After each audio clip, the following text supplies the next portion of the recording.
일단 시간이 좀 많이 지체된 관계로 지금 토론자분께서 오고 계시는데 이따 오늘 발표 토론 순서를 조금 조정을 좀 해주시면 좀 좋을 것 같습니다.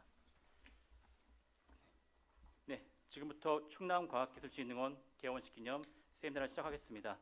안녕하십니까. 세미나 사회를 맡게 된 혁신성과연구실장 박봉원입니다. 반갑습니다. 네, 우선 바쁘신 와중에도 참석해 주신 발표자 그리고 좌장 토론자분들께 깊은 감사의 말씀을 드립니다. 오늘 세미나는 코로나19로 인해서 일반 참가자 없이 진행되며 유튜브로 실시간 방송되고 있습니다. 유튜브로 시청해 주시는 시청자분께도 감사드립니다. 오늘 개원식 기념 세미나 순서는 인사 말씀을 시작으로 주제 발표와 종합 토론으로 이루어집니다. 그러면 세미나 첫 순서로 충남과학기술진흥원 김광선 원장님의 인사 말씀 있겠습니다. 큰 박수로 환영해 주시기 바랍니다.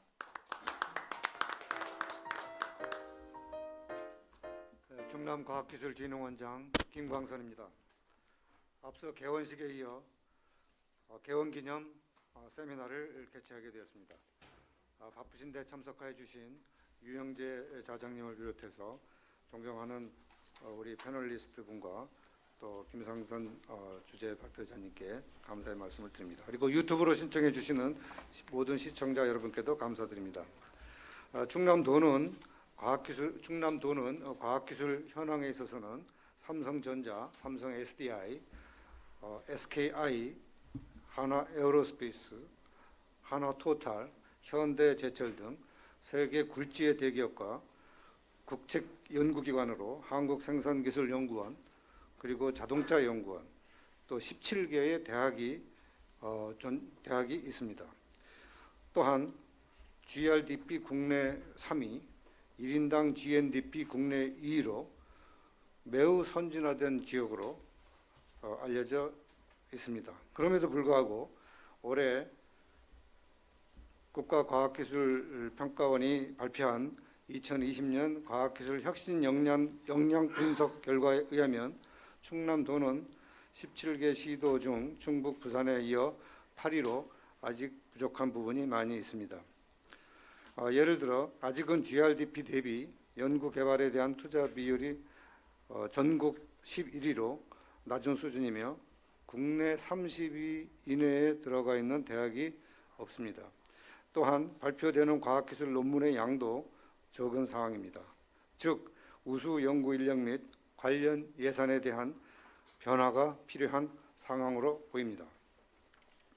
이렇듯 충남도 및 도민을 위해 과학기술 분야의 신규 사업 발굴을 통한 R&D 예산의 증가, 우수 인재 양성, 산학령 네트워크의 활성화를 통한 글로벌 과학기술 클러스터 구축, 과학기술 문화의 확산 등 전반적인 과학기술 진흥을 위해 충남과학기술진흥원이 해야 할 일이 많은 상황입니다.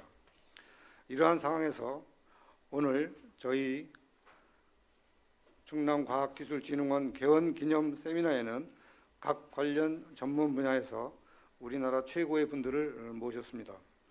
특히 김상선 키스텍 원장님의 글로벌 환경 변화와 과학기술 중심의 국가 및 지방 발전 전략에 대한 주제 발표와 함께 참석해 주신 패널리스트 분들의 고귀한 의견, 그리고 시청하고 계시는 유튜브 참석자분들의 추가 의견은 저의 충남과학기술진흥원 미래 발전의 방향을 정립하는 데 매우 중요한 역할을 할 것입니다. 참고로 개원식에서 발표한 저의 충남과학기술진흥원의 비전 선포 내용은 세미나 주제 발표 뒤에 첨부하였으니 나중에 참조 부탁드립니다.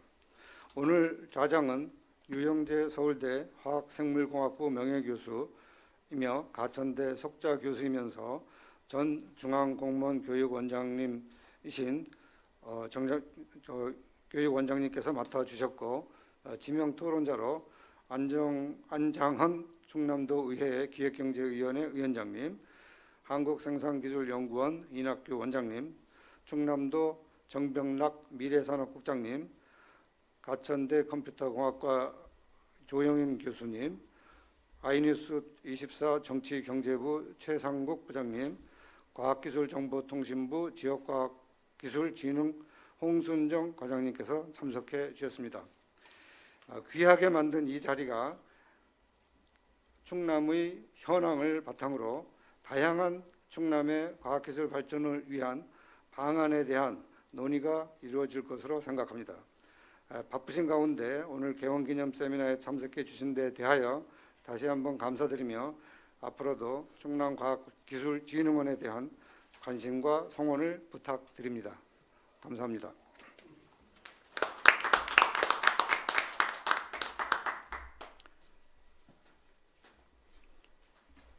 김광선 원장님의 인사 말씀에 이어서 다음은 이제 주제 발표 순서입니다. 잠시 말씀드렸던 발표는 글로벌 환경 변화와 과학기술 중심의 국가 지방 발전 전략이라는 주제로 한국과학기술기획평가원 김상선 원장님이 해주시겠습니다. 발표 시간은 30분입니다. 박수로 환영해 주시기 바랍니다.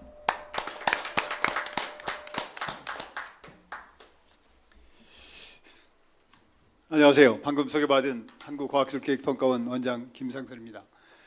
먼저 이렇게 훌륭한 자리에서 이렇게 말씀을 드릴 기회를 주셔서 진심으로 영광스럽게 생각을 하고요. 오늘 시아스트 창립을 진심으로 축하드립니다. 특별히 우리 김광선 원장님께서 워낙 고명하신 분이시기 때문에 초대 원장님으로 이렇게 모실 수 있게 된 것이 저는 충남도는 물론이고 시아스트 입장에서도 굉장히 행운이라고 생각을 합니다. 오늘 시간이 많이 지금 조금씩 지연되고 있고 저에게 주어진 시간이 짧기 때문에 요점 중심으로 말씀을 올릴까 하고 있습니다. 자료는 좀 많이 넉넉히 준비가 되어 있습니다만은 아마 또 여기 계시는 또 오늘 조화장님이나 또 패널 위원님들께서 워낙 또 고명하신 분들이기 때문에 다 아시는 내용이지만은 또 유튜버로 보시는 분들을 위해서 개략적으로 말씀을 올리도록 하겠습니다.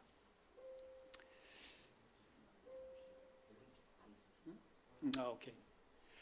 제가 오늘 드릴 말씀은 과학기술 전반적인 사항을 좀 말씀을 드릴까 합니다. 글로벌 환경 속에서 과학기술이 어떤 관련이 있는지, 또 과학기술과 국가 발전은 어떤 관련이 있는지, 또 과학기술과 지방과학기술진흥은 어떤 관련이 있는지 그런 순서대로 말씀을 올릴까 합니다. 제가 속해 있는 그 키스텝이라는 기관은 예를 들어서 금년에 국가 R&D가 27조 4천억인데요. 27조 4천억에 대해서 각 부처, 사업, 단계 이런 분야별로 조정 배분하는 역할이라든가 또는 각종 예타라든가 기술 예측이라든가 여러 가지 그런 역할을 담당하고 있는 기관입니다. 이 글로벌 환경과 과학기술을 보시면은요, 많이 보셨겠지만 지금 미중 간의 어떤 무역 전쟁 굉장히 첨예화되어 있습니다. 트럼프 정부 때 시작된 이 미중 간의 무역 전쟁이라는 것이 바이든 정부 출범 이후에도 아마 계속되리라고 지금 예측이 되고 있습니다. 바이든 대통령께서 아마 그 바이 아메리칸 오더에 사인하시는 모습 이런 내용들이 있고요. 이미 많이 들어보셨겠지만은 화웨이라든가 반도체 문제라든가 줌 문제라든가 여러 가지 이런 문제들이 계속 되고 있고요. 이런 추세에 따라서 이제 자국 우선주의라든가 고립주의라든가 세계화의 후퇴라든가 기술 보호주의라든가 기술 패권 다툼 이런 것들이 심화되고 있고 자주 제기되고 있는 키워드들이 이제 고립, 봉쇄, 그레이트 디커플링 이전에 잘 작동되던 GVC 문제가 깨지면서 이제 RVC 문제. 아마 어제 바이든 대통령께서 그 서명한 행정명령도 이 반도체나 배터리나 히토류 또 의약 분야 이런 분야에 대해서는 동맹국의 어떤 공급망을 확보를 해야 된다. 그래서 대중국 관계를 견제하는 그런 움직임들이 있는 것이 지금 나타나고 있고요.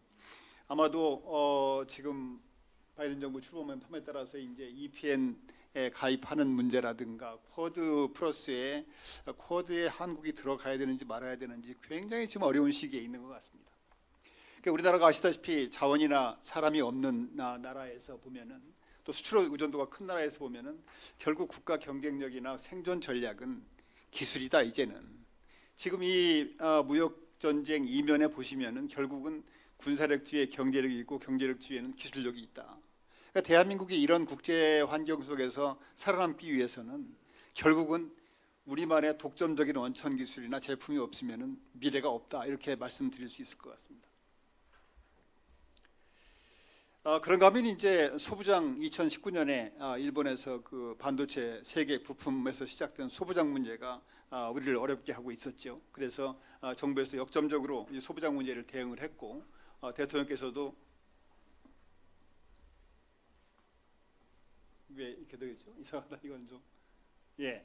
그래서 이제 2019년 8.15 광복절 때 아무도 흔들 수 없는 나라를 건설하겠다. 우리는 다시는 일본에게 지지 않겠다. 이렇게 말씀을 하셨고요. 민관에서 적극적으로 협조를 해서 소부장 1년차를 맞이해서 많은 그런 발전을 이루었습니다. 그래서 지금 일본에서 오히려 자기들이 좀 자충수를 둔 거 아니냐 이렇게 할 정도로. 그래서 그렇게 소부장 전략을 저희가 2019년에 추진을 해서 1년 뒤에 점검을 하고 나서 마침 이제 무역 전쟁, 미중 간의 무역 전쟁에 따라서 아까 말씀드렸던 어떤 GVC 글로벌 밸류 체인이 무너지고 이게 일본만의 문제가 아니구나 앞으로. 그래서 이제 전선이 지금까지는 주로 대일본 소부장이었다면 이제는 전 세계 글로벌을 향해서 소부장 영역을 넓혔고요. 또 그동안의 소부장이 이제 지금 수입해서 쓰고 있는 것들이었다면은 앞으로 미래에는 우리만이 공급할 수 있는 소부장이 필요하지 않느냐 해서 이제 소부장 2.0 전략을 마련해서 지금 또 열심히 추진하고 있습니다. 그러가 보면 이제 이런 지금 앞에서 말씀드린 미중 간의 무역 전쟁이라든가 글로벌 경쟁이지 않습니까? 동시에 이제 또 한편으로 보면은 이제 각종 지구촌 문제에서는 또 과학기술이 어떤 역할을 해야 되느냐. 지금 당면하고 있는 기후 변화 문제가 금년 초에도 벌써 뭐 칠레 해안에 정월이 떼죽음이 있었다든가 사하라 사막의 폭설이라든가 인도 히말라야 홍수라든가 뭐 작년에 했었던 뭐 서부 산불, 시베리아 폭염 이런 것들이 앞으로 아마 계속되지 않겠느냐. 금년에도 지금 벌써 미국에 그 혹한이 몰려와 가지고 지금 뭐 텍사스라든가 이런 것까지 다 힘들고 있지 않습니까? 근데 이런 기후 변화가 이제는 이상한 것이 아니라 일상이 되고 있다. 앞으로도 아마 이런 것들은 계속될 것으로 지금 많은 학자들이 예측을 하고 있습니다. 그런가 하면 지금 우리가 힘들어하고 있는 그 코비드 19 같은 경우도 사실은 어제 오늘 일은 아니죠. 사스나 신종플루나 메르스나 이런 것들이 계속되고 있었고 아마도 앞으로도 이런 것들은 계속될 것이다. 뒤에 좀 말씀드리겠습니다만은 이런 문제 있지요. 그다음에 유엔에서 하고 있는 SDG 문제라든가 이런 것들에 대해서는 지구촌이 협력하지 않으면 어떤 특정 국가만의 노력으로는 해결할 수 없는 문제다. 그리고 공통적으로 다 과학기술이 뒤에 있다. 이렇게 말씀드릴 수가 있을 것 같습니다. 그런가 하면 이제 소위 말해서 빅사이언스라고 하는 분야들, 거대 과학 분야 같은 분야, 예를 들어서 엊그저께 그 화성 착륙 문제라든가 또는 뭐 핵융합 발전이라든가 또는 무슨 뭐 천체 만원경을 개발한다든가 이런 거대 과학도요 어떤 특정한 나라만의 힘을 가지고는 해결할 수 없습니다. 지구촌이 협력해야만 되는 문제들입니다. 여기 나와 있는 이터라든가 써니라든가 국제 우주 정거장이라든가 그렇죠. 결국은 이런 지구촌 문제 해결을 위해서는 어떤 한 나라만의 힘으로 해결할 수 없다. 사이언스 앤 테크놀로지 코퍼레이션이 필요하다. 이렇게 말씀드릴 수가 있습니다. 그런가 하면 이제 요새 우리를 힘들게 하고 있는 그 작년에 시작된 코비드 19 팬데믹 같은 경우도 아마 저게 지금 어제 날짜인가요? 지금 세계 총 확진자가 1억 1,000명이 넘고 있고 지금 사망자가 벌써 250만 명 정도가 되고 있고요. 지금 이렇게 힘들게 하고 있는 이런 문제들. 그래서 저희는 이제 이런 그 코비드 19 팬데믹에서 어떤 레슨을 얻어야 되느냐. 결국은 저는 뭐 다들 공감하시겠지만은 인간이 지구를 잘못된 지구 자원의 사용 이 문제가 굉장한 깨달음을 주는 것 같아요. 여기서 무슨 깨달음을 얻지 못하면은 저는 지구의 미래가 없지 않을까 생각이 됩니다. 그리고 이제 신종 전염질환, 재난재 이런 것들이 앞으로도 계속 빈발될 것이다. 이런 것들을 해결하기 위해서는 국제 협력을 할 수밖에 없다. 뭐 이런 것들이 이제 뭐 많이 있는데요. 뭐 이미 많이 들으신 내용들이기 때문에 그냥 자료로 넘어가겠습니다. 그래서 이런 코비드 19 팬데믹에 따라서 오직하면은 뭐 비포 코비드 19 BCAC로 구분할 정도로 엄청난 많은 변화가 있다고 하지요. 그래서 뭐 모든 것들을 다 바꾸는 것 같아요. 이런 모든 것들을 다 바꾸는 상태에서 이런 어떤 소셜 디스턴스는 점점 멀어지고 있지만 반면에 디지털 디스턴스는 아주 밀접해지고 있다. 그런 특징을 가지고 있는 것 같습니다. 저희가 2020년 5월 달에 그때 분석했던 내용들인데 어떤 변화가 있을 것이냐. 아마 결국은 핵심은 그런 것 같아요. 언택트 같습니다. 언택트. 언택트 또는 요새 온택트라고 하지 않습니까? 온택트 이런 변화가 있는 것 같고요. 많은 변화가 있지만은 결국 디지털 전환이라는 것이 핵심이 아닐까 결국은. 그래서 이런 것들이 굉장히 새로워 보이지만 사실은 전혀 새로운 일이 아니다. 이미 4차 산업혁명을 통해서 이루어지고 있던 것이 기존의 관성이나 이해관계자의 갈등으로 인해서 진행이 좀 더디 가던 것들이 갑자기 코비드-19 팬데믹이 오면서 그걸 좀 가속화시켰다. 그러니까 결국은 어찌 보면 코비드-19이 우리가 기존의 관성이나 이해관계자의 갈등으로 해결하지 못하는 문제를 사실은 많은 부분을 지금 해결해주고 있는 겁니다. 긍정적인 측면에서 보면은. 그래서 여기 뭐 4차 산업혁명의 특징 이런 것들은 그냥 넘어가겠습니다. 이런 것들을 다 넘어가겠습니다. 결국은 이제 코비드-19 아마 금년 말쯤 되면은 좀 진정이 될 것으로 예측이 되고 있지 않습니까? 그 뒤에 어떤 일이 일어날 것이냐? 넥스트 노멀, 뉴 노멀은 결국 코비드-19이라는 것이 지금 팬데믹이었지만은 이것이 영원히 없어지는 것이 아니라 결국은 엔데믹이 돼서 위드 코로나, 결국은 같이 뭐 독감이나 이런 것처럼 우리가 살 수밖에 없다 이렇게 많이 지금 전문가들이 예측을 하고 있고요. 아까도 말씀드린 것처럼 이 신종 전염 질환이라든가 재난재, 기후변화, 이 지구촌 문제는 점점 빈발할 것이다.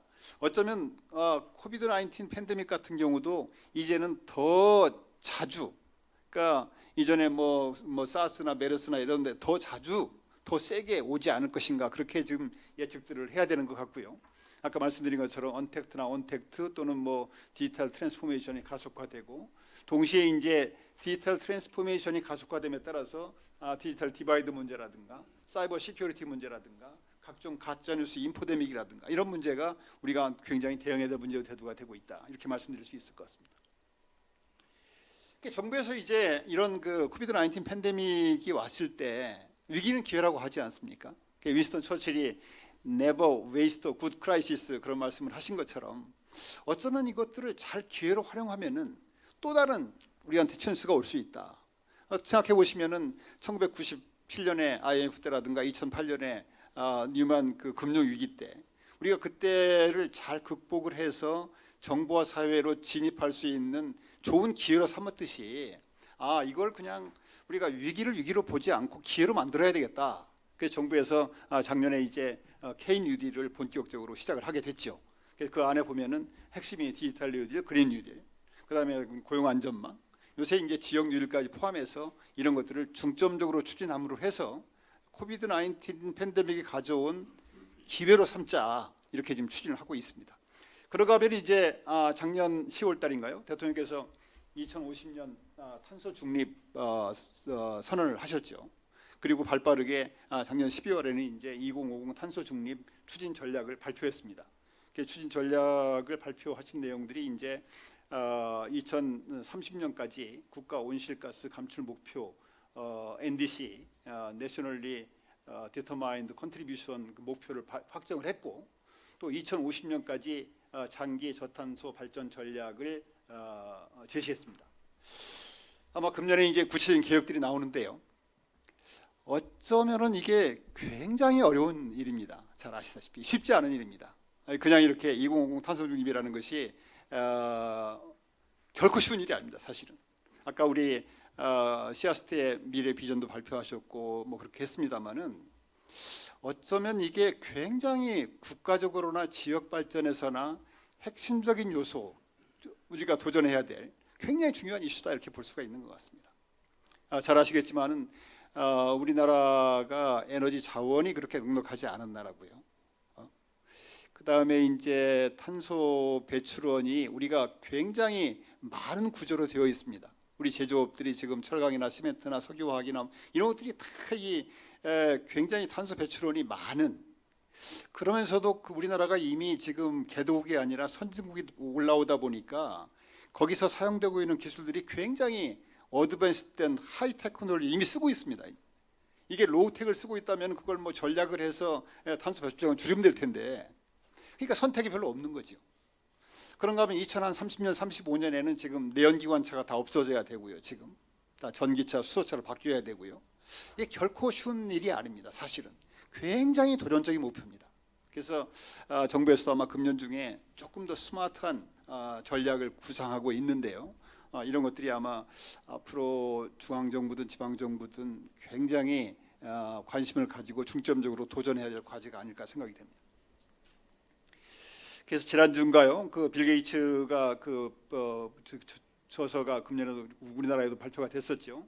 How to avoid climate disaster. 그래서 지금 현재 연간 한 510억 톤 정도 되는 이 탄소 배출권을 과연 어떻게 극복해 나가야 되는지, 이런 문제 한두 가지가 아닙니다. 해결해야 할 사항들이. 그런 사항들을 앞으로 이제 고민하기로 하고요. 그러니까 지금까지 이제 과학기술과 글로벌 환경을 좀 요약해서 말씀을 드리면은 두 가지 같습니다. 한쪽으로는 국가 경쟁력이라는 측면에서 아주 치열한 경쟁, 컴피티션이 있고요. 이게 이제 그래서 뭐 기술 패권 전쟁이라든가, 뭐 글로벌 밸류 체인의 와인이라든가, 뭐 아까 그 바이든 정부에서 행정명령 서명한 것처럼 히토리 금속이라든가 각종 이런 걸 무기화시키는 이런 문제라든가, 이런 것들이 굉장히 그 치열한 경쟁이 있는가 하면, 또 한편으로는 우리가 지구촌 문제 당면하고 있는 재난재해라든가 감염병이라든가 거대과학이라든가 이런 문제에 대해서는 그 협력이 필요한 거죠. 그래서 우리가 많이 쓰던 용어로서 이 컴피티션과 코오퍼레이션을 접목한 조합한 그 컴피티션이라는 말이 있을 정도로, 그러니까 과학기술이 굉장히 치열한 경쟁 요소임과 동시에 또 한편으로는 협조를 해야 되는 그런 것들입니다. 그래서 우리가 이제 팬데믹 이후에 인류의 안전과 번영을 담보하는 것은 결국은 과학기술이다. 그래서 이 팍스 테크니카라는 게 전혀 과학기술계에 있는 분만 쓰는 용어가 아니라 누구든지 공감할 수 있는, 그렇구나, 앞으로 이제 세계 경쟁이나 세계 지구촌 문제 해결에서는 정말 기술이 지배하는 시대가 됐구나, 이렇게 볼 수가 있습니다. 그런가 하면 과학기술과 우리 국가 발전 관계 좀 보겠습니다. 우리나라 과학기술이 그동안에는 70년대, 80년대, 90년대까지만 해도 과학기술이 주로 역할이 뭐였느냐면은 제조업 경쟁력 강화를 통해서 국가 경쟁력을 제고하는 신제품, 신공정 뭐 이런 것들이 주였어요. 그런가 하면 이제 중소중견기업이 지금 9988 뭐 제조업이 중소중견기업이니까요. 그쪽 경쟁력 제고라든가, 그리고 이제 90년대 후반부터 와서는 뭐 기초연구라든가 기초 과학기술 인력 양성, 이런 것들이 국가 과학기술의 어떤 목표였습니다.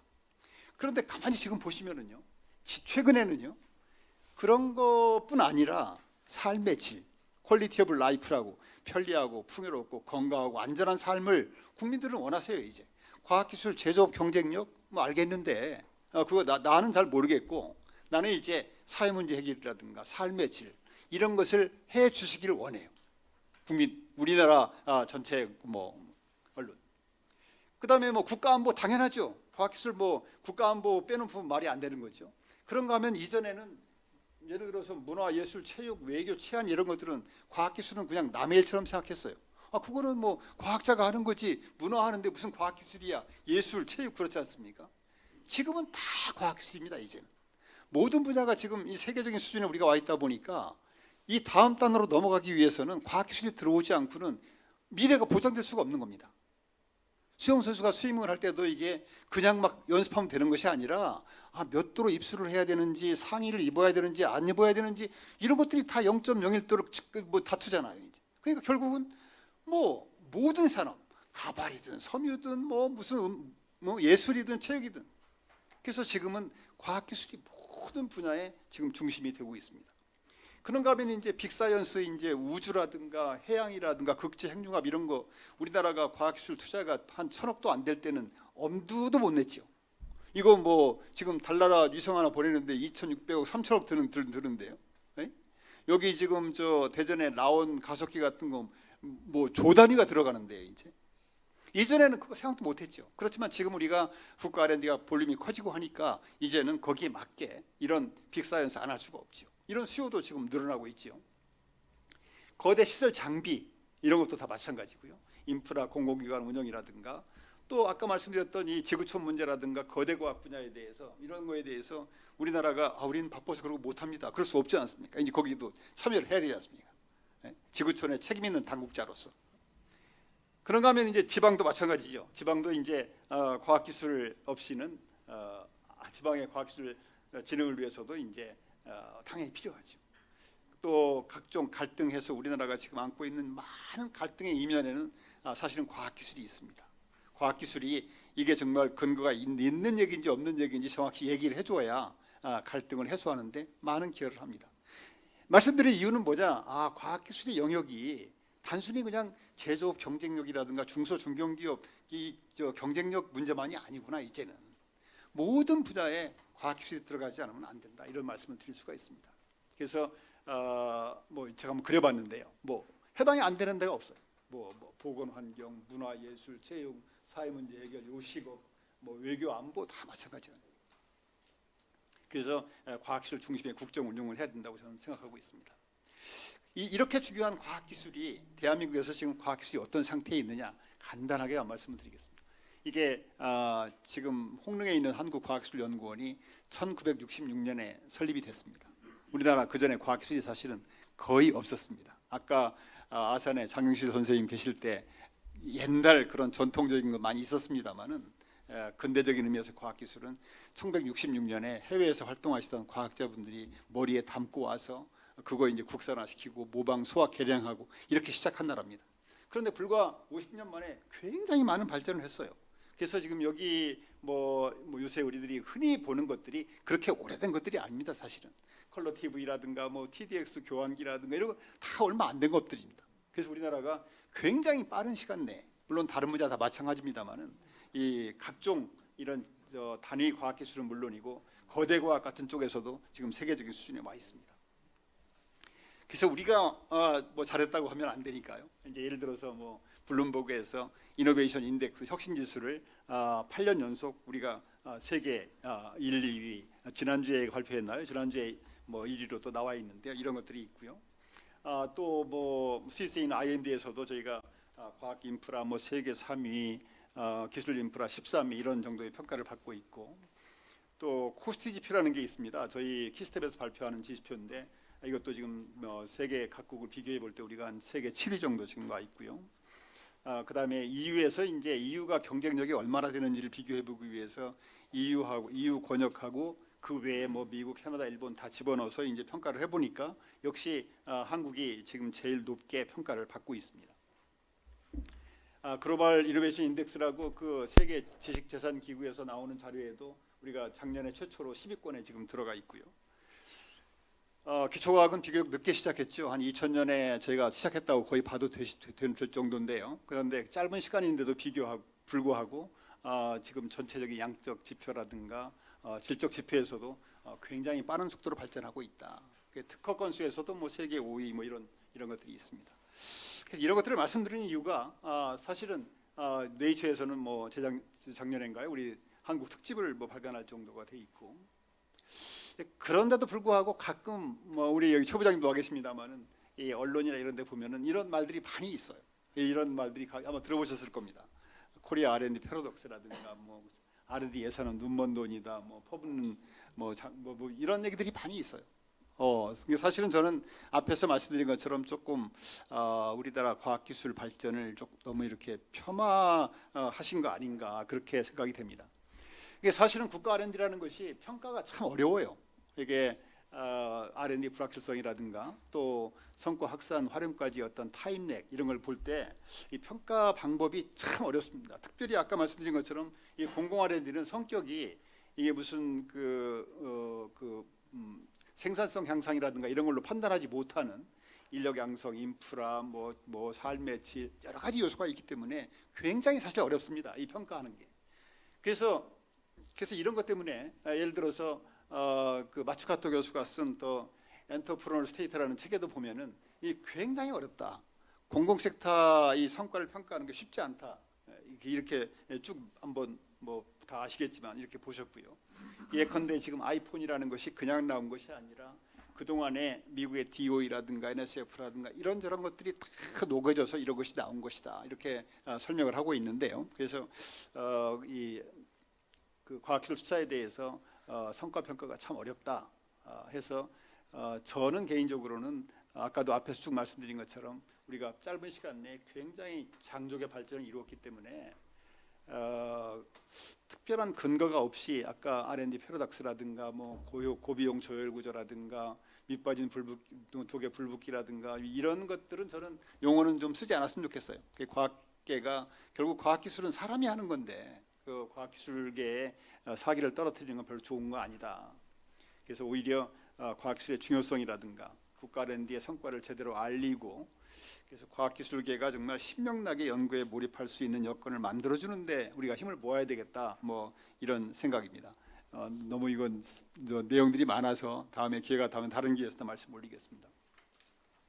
그 우리나라 예산이 얼마나 되느냐? 지금 금년에 27조 4천억입니다. 작년에 24조 2천억인데 작년 예산 대비 13.1%가 늘었습니다. 사실은 굉장한 배려입니다. 정부에서 아시다시피 지금 팬데믹도 그렇고 지금 복지 예산도 그렇고 쓸 데가 많지 않습니까? 그럼에도 불구하고 작년 대비 이렇게 13.1% 정도를 늘려서 과학기술계에 배정한 것은 과학기술계에 있는 사람 입장에서 보면 굉장히 정부에 감사할 일이고 또 과학기술계에서는 성과로 답을 내야 되는 게 아닌가 그런 생각을 합니다.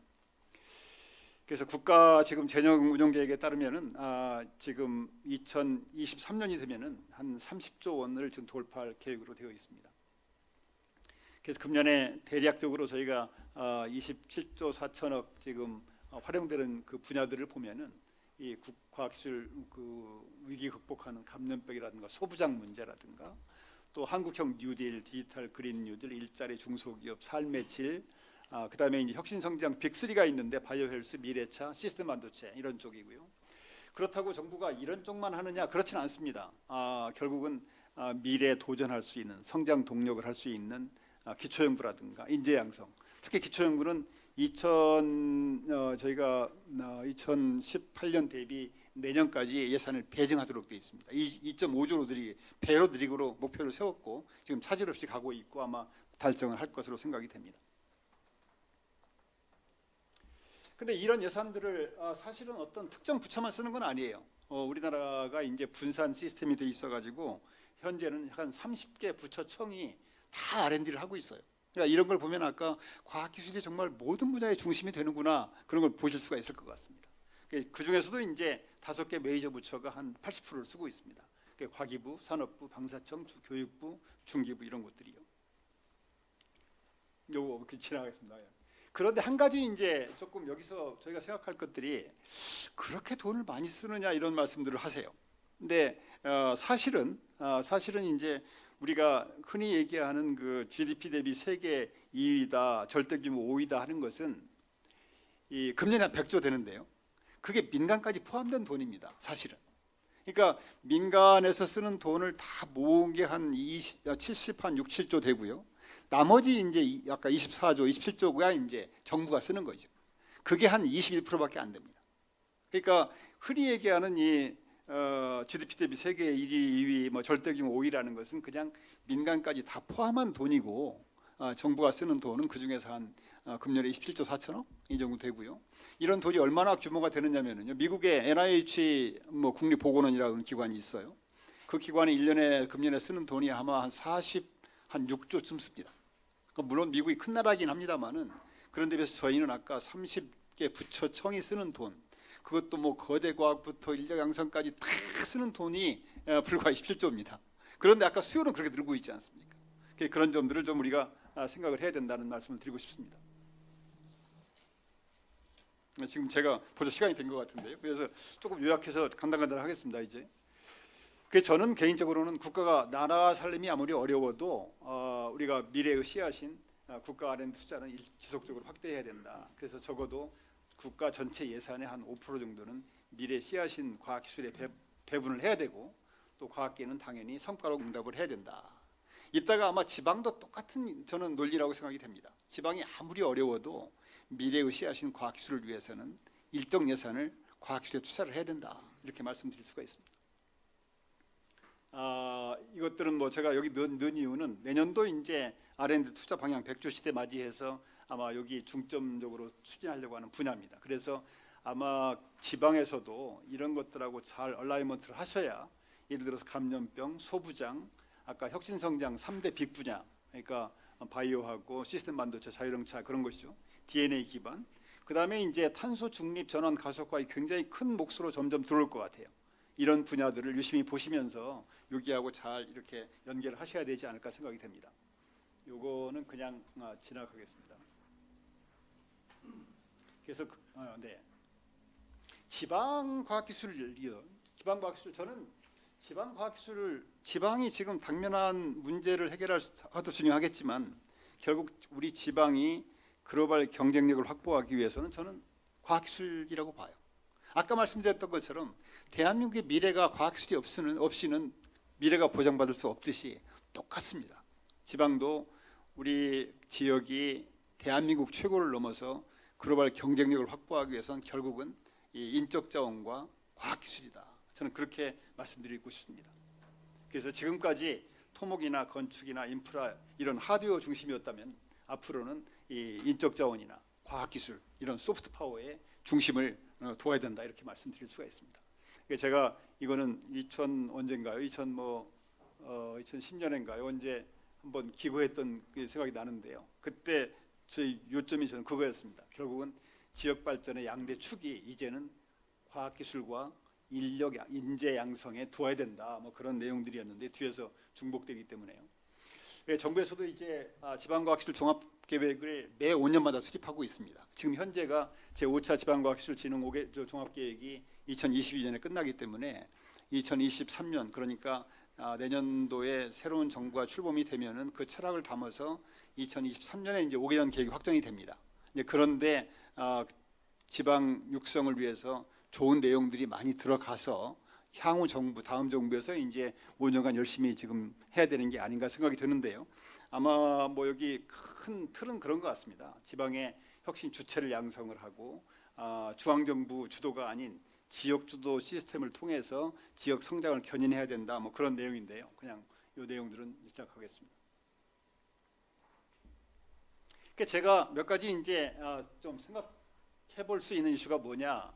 결국 지방이 이제 대한민국을 넘어서 글로벌 경쟁력을 확보를 하려면은 우선 지방 정부 안에 휴먼 리소시스나 과학기술을 관련하는 담당 부서가 대폭 강화돼야 된다. 저는 그렇게 생각을 하고 있습니다.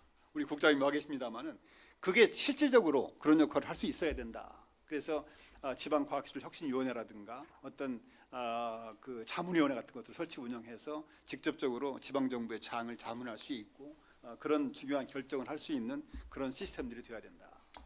그리고 지금 이제 우리가 시아스트가 창립이 됐습니다만은 이런 것들을 전담할 수 있는 기관.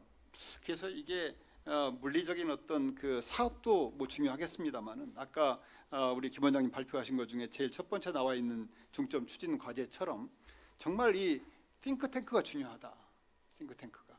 그래서 그냥 단기에 무슨 보여주기식이 아니라 정말 중장기적으로 충남이 글로벌 경쟁력을 확보하기 위해서 가야 될 길에 대해서 띵크탱크 역할이 굉장히 중요하다.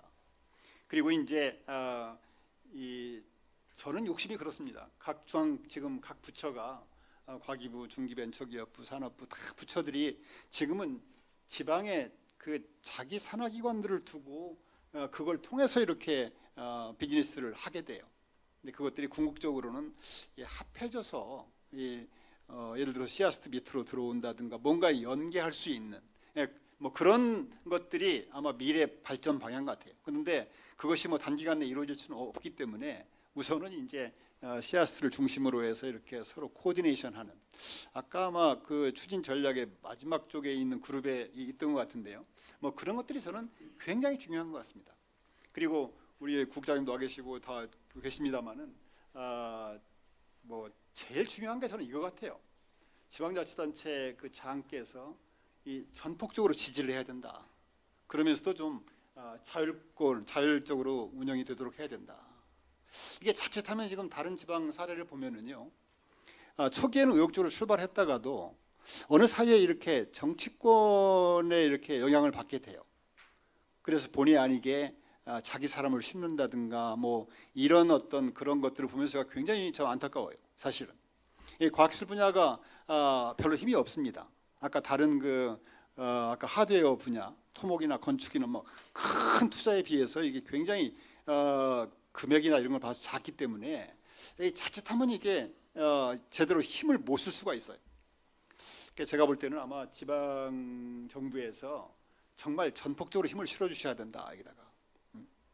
그래서 그런 의미에서 아마 지금은 뭐 잘 이렇게 고민해 주십니다만은 앞으로도 변함없이 이런 것들이 아마 굉장히 중요한 것 같습니다. 지금 뭐 씨앗이 뭐 돈이 있어요, 뭐 인원들이 얼마나 있어요. 이런 힘이 안 실리면 쉽지 않다 그 말씀드리고요. 그래서 이게 지역의 중장기 발전 아까 말씀하시던데 이런 것들이 잘 짜야 되는 것 같아요. 근데 뭐 과학기술 중심, 과학기술과 인적자원 중심의 어떤 중장기 발전 전략을 꾸미려고 보니까 뭐 예산 없잖아요. 뭐 인원도 별로 없고 안 되지 않습니까? 그래서 이런 것들이 그런데 그래서 저는 이게 그런데 충남에서 지금 과학기술 인적자원 관련되는 사업들이 많이 이루어지고 있어요 이미. 그런데 아이러니컬하게도 지방정부의 장은 많은 사업에서 배제돼 있어요. 중앙에서 직접 막 해요 그냥 이렇게.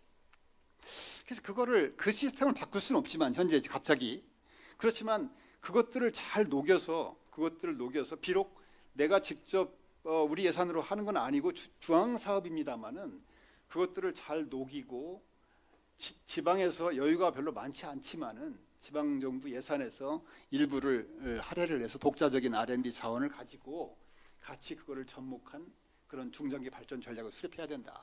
우리가 지향해야 될 점들 이런 것들이 저는 굉장히 중요한 일이라고 보고요. 지금 이게 중앙 각 부처 사업의 위탁 수행이라는 말씀을 드렸는데 사실 이 지방 사업이 참 어려워요. 오랫동안 뭐 포괄 보조금을 준다, 뭐 여러 가지 말들이 나와 있는데 쉽지는 않은 것 같아요.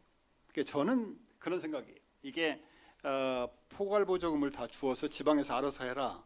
이거는 아마 쉽지 않을 것 같아요. 금방은 안 될 것 같아요. 그런데 지금 예를 들어서 과학기술정보통신부에서 R&D 사업을 하는데 거기서 기획을 해요. 이제 기획을 해가지고 뭐 국책과제 기초연구 얼마에 어떤 목표로 하겠다고 하면은 집행은 과기부가 하는 게 아니거든요.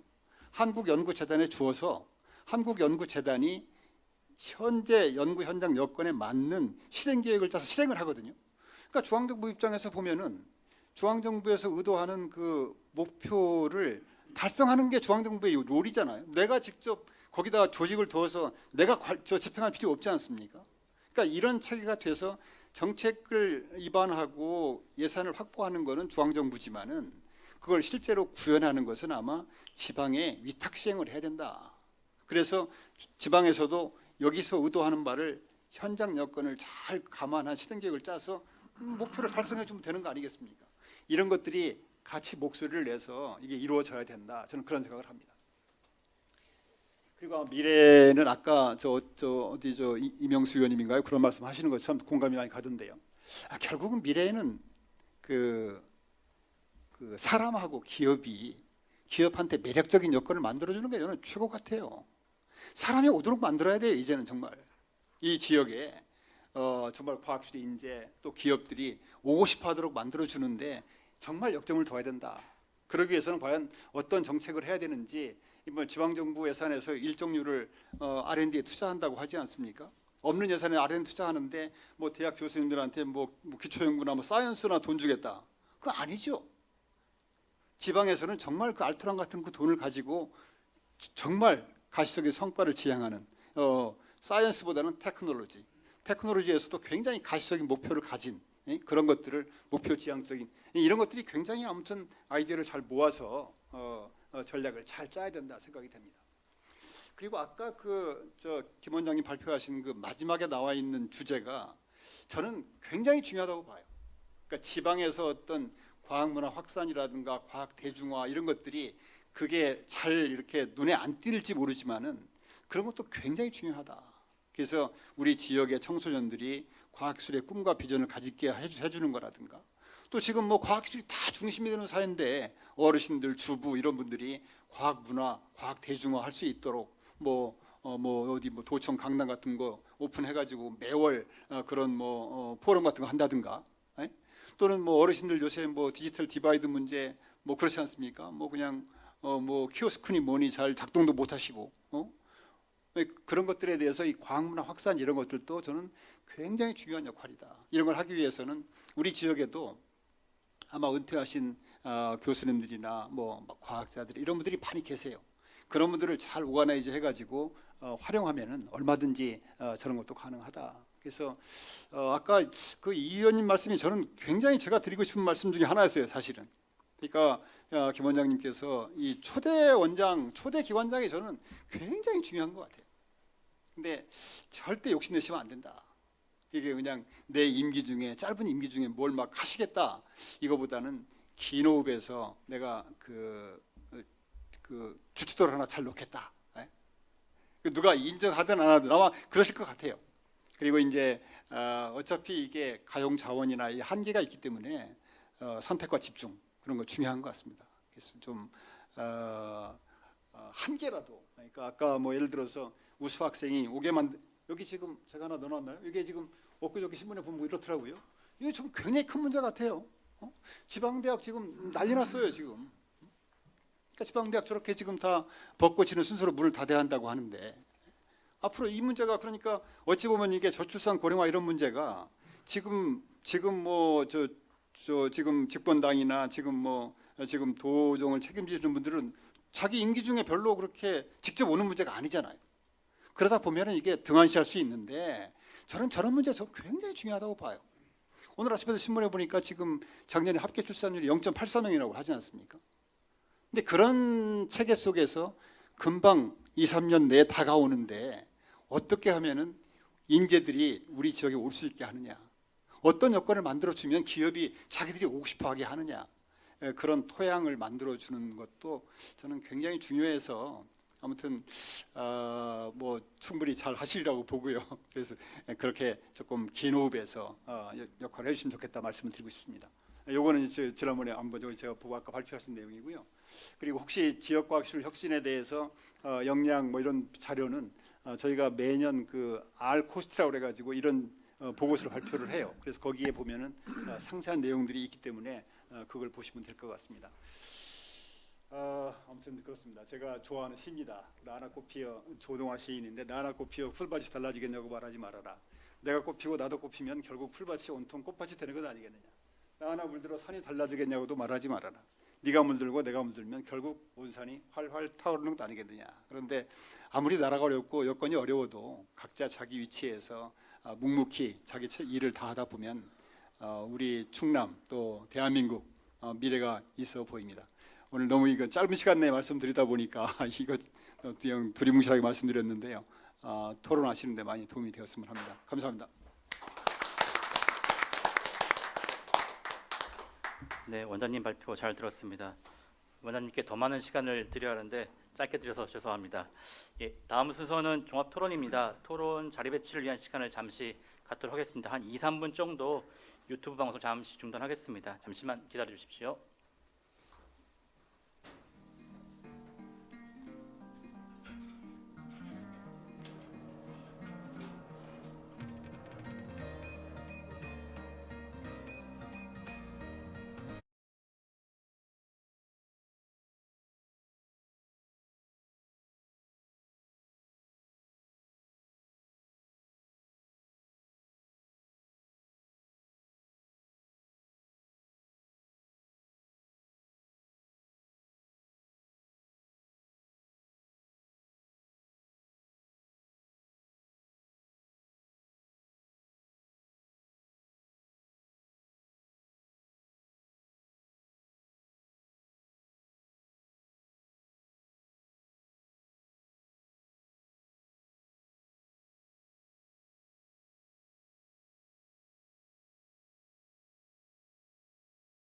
네, 마이크를 넘기겠습니다. 네, 안녕하십니까. 이 마스크 쓰면은 잘 들릴지 몰라서 마스크를 좀 벗겠습니다. 양해해 주시고요. 네, 오늘 이런 그 자리에 저를 좌장으로 불러주셔서 아주 고맙게 생각을 합니다. 오늘 토론회는 충청남도의 과학기술 발전을 위한 그런 세미나인데, 아까 그 개원식에서도 여러 말씀이 있었고, 방금 전에 우리 김광선 원장님 또 김상선 원장님의 말씀에서도 했듯이 여러 좋은 말씀을 많이 해주셨는데, 이것들을 구체적으로 어떻게 하면 좋은가, 무엇이 중요한가, 또 아까 나온 말씀은 충청남도의 과학기술뿐만 아니라 여기서부터 전 세계를 리드할 수 있는 그런 그 일도 해줘야 되는 거 아닌가 이런 말씀도 있으셨죠. 그래서 보면은 이 얘기할 수 있는 그 이슈들이 무지 많은 것 같은데요. 이런 것들을 너무 하나하나 너무 자세하게 얘기할 수 있는 건 아닌 것 같고, 평소에 여기 계신 그 분들께서, 오늘 토론자로 오신 분들께서 아주 중요하다고 생각하는 이슈 한두 개만 선정을 하셔가지고 시간상 제약이 있으니까 한 5분 이내로 말씀을 해주시고, 그러면 오늘 토론자가 6분이니까 한 30분입니다. 30분 정도 토론을 하고 끝나면서 우리 좋은 말씀 해주신 김상선 원장님께서 한 번 또 코멘트를 해주시고, 그리고 김광선 또 초대 원장님께서 뭐 컨클루딩 리마크라고 그러나요? 이렇게 좀 맺는 말을 해주시면 좋지 않을까 이렇게 생각이 듭니다. 오늘 말씀해 주시는 순서는 여기 프로그램에 나와 있는 대로 우리 안 위원장님, 이 원장님, 정 국장님, 조영임 교수님, 최상국 부장님, 홍순정 과장님 순서로 이렇게 돌아가면서 5분 정도 말씀을 해주시고요. 필요하면 제가 이제 중간중간에 거들기도 하고 말씀을 좀 짧게 해주십시오라고 부탁도 드리겠습니다. 그거 좀 양해를 해주시고, 이제 충청남도의 그 과학기술 진흥을 위해서 중요한 이슈가 무엇인가, 또는 우리가 어떻게 하면 좋은가에 대해서 우선 안장원 위원장님, 충청남도의회 기획경제위원회 위원장이십니다. 말씀을 시작을 해주시죠. 네, 오늘 개원식과 그리고 이 세미나에 정말 만나 뵙기 힘든 전문가분들을 모신 것 자체가 큰 좋은 출발인 것 같습니다. 충남 그 산업과 기술 분야에 사실상 중심이 되고 있습니다. 뭐 R&D 집접지구에 다양한 기관들이 이제 준비되고 있고요.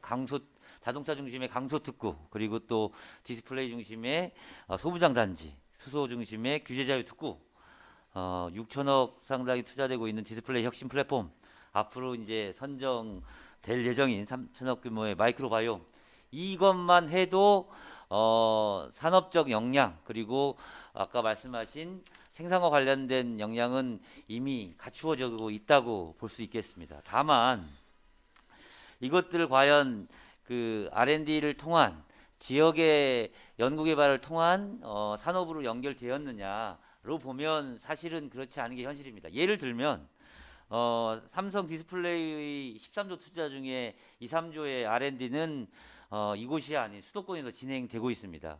여기는 이제 생산의 기지와 역할을 하는 거죠. 그 구조를 어떻게 바꿀까에 대한 고민이 분명히 필요할 것 같습니다. 그러다 보니 사실 GRDP, 1인당 GRDP 뭐 총생산 자체가 3위 1위 하지만 지역 역외 수출이 48%에 달하고 있습니다. 이건 뭐냐면 원천 기술을 누가 가지고 있고 과연 그 새로 생긴 아니면 테크놀로지를 중심으로 하는 기업들이 어디에 기반을 하고 있느냐의 중심입니다. 균형 발전 말로만 하는 것이 아니라 아까 우리 김상선 원장님도 말씀하셨다시피 포괄보조금 R&D 지역 R&D에 대해서 실제 과기부에서 다 심사해서 내려오는 게 현실입니다. 일부라도 포괄보조금을 좀 책정을 해서 지역의 R&D에 대한 예산 결정권 반드시 좀 필요하다고 생각합니다. 또한 이것들을 연결해서 지역이나 기업이 하는 R&D가 기술 이전하고 사업화 성공률을 떠나서 지역에 이제 창업하고 기술 기업들이 출연하는데 필요한 펀드 또한 서울 중심, 수도권 중심입니다. 이 또한 지역의 펀드의 역량을 좀 구축도 하고 이걸 중앙에 그 역량을 좀 나누는 기회도 반드시 필요할 거라고 봅니다. 이러한 R&D 사실 아까 정부 예산의 5%를 27조를 쓴다고 했는데 충남의 경우에 8조 중에 사실 200~300억 수준입니다. 이거 확실히 늘려야죠. 네, 그 길에 우리 의회도 함께 할 것이며 최소한 이러한 기술 개발과 과학기술에 대한 투자가 종국에는 갈수록 중요한 이 양극화 해소 의 방점에 있어야 된다고 합니다. 아까 말씀드린 것처럼 대기업과 중소기업, 원청과 하청의 구조에서 중소기업 그리고 실제 생산하는 기업들에게 기술이 이전되고 개발할 수 있는 기회가 더 열리는 것이 반드시 필요하다고 생각합니다. 이상입니다. 고맙습니다. 시간도 아주 짧게 잘 말씀을 해주셨습니다. 저는 말씀 들으면서 충청남도의 R&D 예산이 그렇게 작은 줄은 몰랐습니다. 어쨌든 말씀은 R&D에 더 투자를 해야 되고 그것이 지역에서 사용할 수 있는 포괄 보조금이나 예산 형태로 나와야지만 효율성 있게 할 수 있겠다 이런 말씀으로 이해를 했습니다. 다음은 우리 생기원의 이낙규 원장님 말씀해 주시죠. 저희 생산기술연구원은 아시다시피 이제 국가출연연구소고요. 저희가 한 25개 우리 과학기술부 과기부 산하에 25개 출연연 중에 저희가 한 3위 정도 됩니다. 규모로 보면 연구 인력이 한 1,500명이나 되는 그런 국정연구소인데 저희 생산기술연구원은 좀 특징이 좀 있죠. 잘 아시다시피 지역에 있는 본부들이 10개가 있습니다. 10개가 있고 47개의 어떤 특화센터를 가지고 있는 전국적인 어떤 그런 구조를 가지고 있는데요. 그것이 이제 왜 그러냐면은 사실은 지역의 어떤 그런 균형 발전, 그러니까 지역의 어떤 발전, 산업 발전이랄지 발전을 위해서 저희 이제 연구원이 가가지고 그 지역의 어떤 그런 특화 산업, 그다음에 주력 산업들이 있습니다. 지역에 그 산업을 지역하고 같이 협력을 해서 발전을 시키라는 어떤 그런 목적을 가지고 있습니다. 그래서 타 출연연하고는 좀 약간 좀 다른 성격을 가지고 있어요. 그래서 상당히 많은 지역 본부들이 그 지역에 있는 뭐 도랄지 아니면 시와 같이 이제 협력을 하고 상의를 해서 도가 예를 들어서 이쪽 방향, 어떤 특정한 어떤 특화 방향으로 삼겠다 하면 이제 저희들이 이제 같이 거기에 참여를 해서 지역의 어떤 그런 균형 발전에 힘을 쓰는 어떤 그런 형태로 저희가 이제 진행을 하고 있습니다. 근데 다만 이제 저희들이 이제 전공 분야, 그러니까 말하면 저희가 주력하는 어떤 그런 분야는 당연히 이제 제조산업 경쟁력에 이제 있게 되겠죠. 근데 우리 이제 이 그러니까 충남의 어떤 그런 과학기술 발전을 보면은 제가 왜 충남하고 상당히 우리 천안에 본원이 있습니다. 사실은 충남에 저희가 생산기술연구원이 본원이 있는 조직인데 사실은 실제로 제가 이제 한번 오기 전에 한번 따져봤는데 충남하고 그렇게 많은 관계가 별로 없습니다. 신기하게도. 그래서 왜 그런가를 봤더니 안정환 우리 위원장님께서 딱 그 정답을 말씀해 주시네요. 그러니까 충남도에 그렇게 자유를 가지고 있을 수 있는 R&D 예산이랄지 뭐 이런 게 없다는 거죠. 그래서 아니나 다를까 저희들도 가만히 생각해 보니까요. 전부 다 중앙정부하고 저희들은 그 일을 하고 있습니다. 산업부든 아니면 과기부에 대한 어떤 그런 중앙정부의 어떤 그런 정책 방향이랄지 이런 것들을 가지고 지나가고 있습니다. 어쨌든 간에 저희가 이제 보면은 저희가 이제 청정기술연구소라고 하는 본원을 가지고 있는데요. 이쪽이 이제 말하자면 요새 말하는 어떤 그런 탄소 중립이랄지 그다음에 청정기술에 관련 친환경 제조 혁신에 관련된 것들, 그다음에 바이오 헬스케어 이런 쪽에 대한 특화된 어떤 그런 연구 분야들이 청정기술연구소에 들어가 있습니다. 그래서 아마도 지금 현재 충남도에서 추구하고자 하는 어떤 그런 지역의 어떤 그런 특화된 어떤 그런 산업하고도 전부는 아닐지라도 상당 부분이 매칭이 되는 어떤 그런 저희들이 연구 분야를 가지고 있고 그다음에 저희가 앞으로도 충남 과학기술 발전을 위해서 많은 역할을 할 수는 있을 거라고 할 수 있는 그런 역량과 그다음에 자질은 토대는 갖고는 있습니다. 다만 아까 말씀드린 대로 충남도하고 저희들하고의 어떤 그런 지금까지의 어떤 그런 같이 이렇게 협력을 해서 할 수 있는 어떤 그런 기회는 상당히 적었다라는 것이 되겠고요.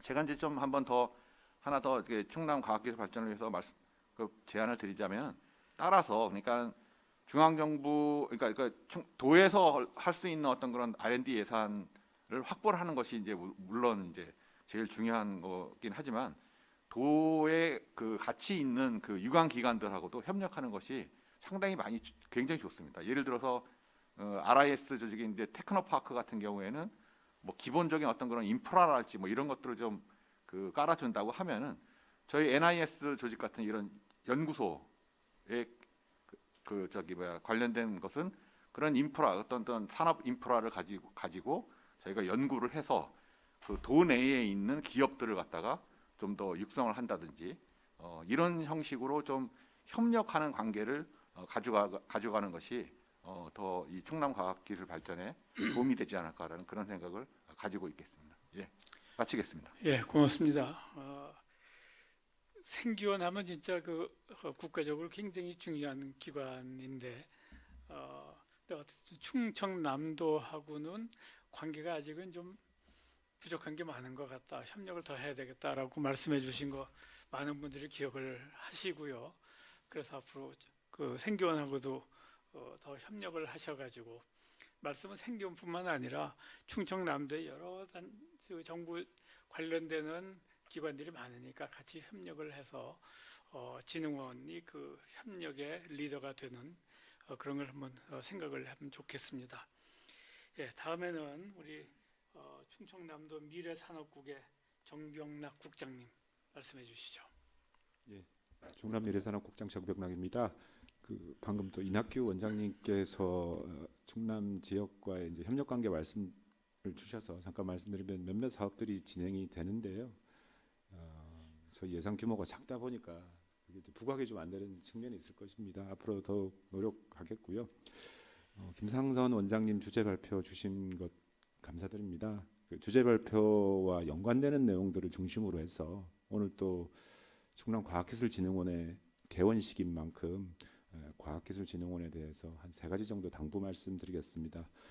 오늘 또 여러 번 회자된 내용 중에 하나가 충남의 경제산업 규모는 전국의 2, 3위이지만 지역과학기술 혁신 역량 지수가 충남이 8위였다라는 안타까운 얘기인데요.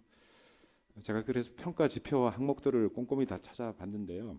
크게 좀 2가지가 부족했습니다. 국가연구개발 사업에 대한 참여가 저조함으로 인해서 또 그에 따른 부수적인 효과로 점수가 좀 낮았었고요.